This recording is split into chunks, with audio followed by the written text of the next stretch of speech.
How's it going, folks? Mark Julien, theapartmentnerd.com, coming back to you with another fun edition.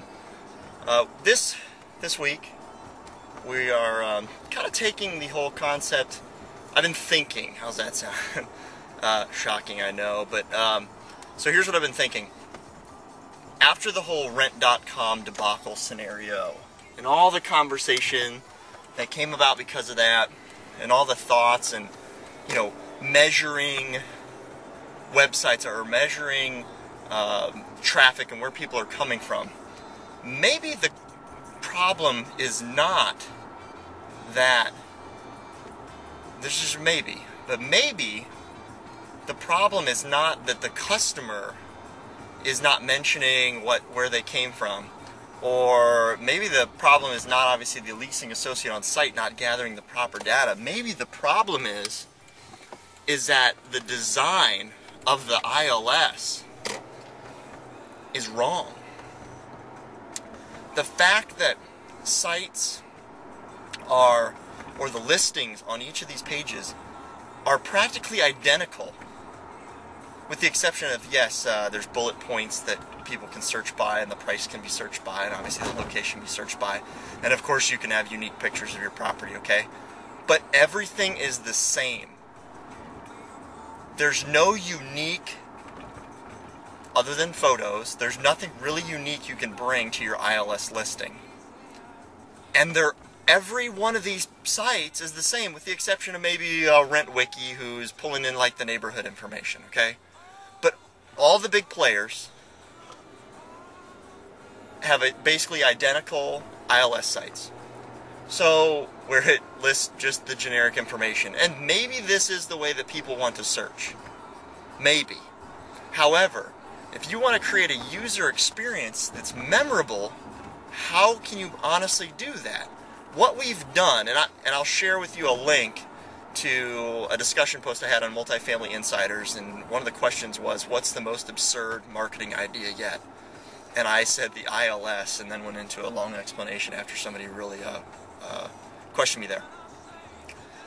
But I mean, really what this ends up doing is that you can basically be lazy on an ILS and put yourself on the same level as any other property just because you pay a premium or a $200-300 fee to be on these sites.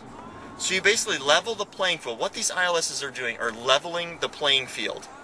If you have a better brand, if you have a better product, if you are just better and you deserve to charge a premium, given whatever type of property type you are, maybe because you could be a B or C type property, but you provide better service, you have a better location, you have better this, better that, and you deserve the premium.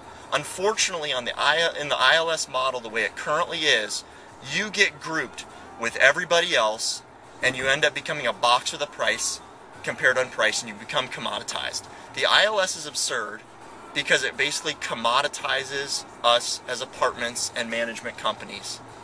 And it's time that the ILS model changes. As you all know, I'm a proponent for change. It's time that they actually make it so that if you want to be better, you have the ability to add in widgets, to add in who knows what, add in whatever you would like to do in order to make that model better. And I think that, my friends, is what's going to take us to the next level, is that the ILS becomes more open source. It becomes kind of like a Facebook, if you will, where you can bring in applications if you want. You can bring in widgets if you want. You can bring in a wall if you want to. You can bring in reviews if you want to. It's your choice on how you want to use the ILS.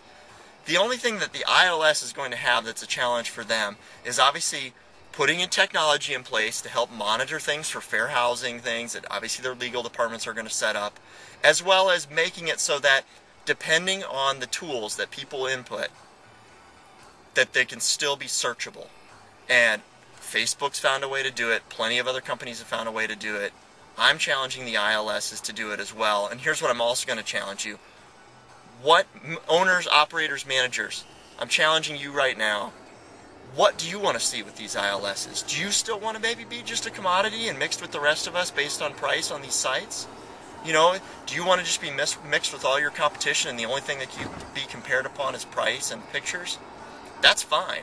If not, what are your ideas? How would you like to see it grow? Would you like to have it be a little bit more diverse and have capabilities like Facebook where you can bring in just about anything?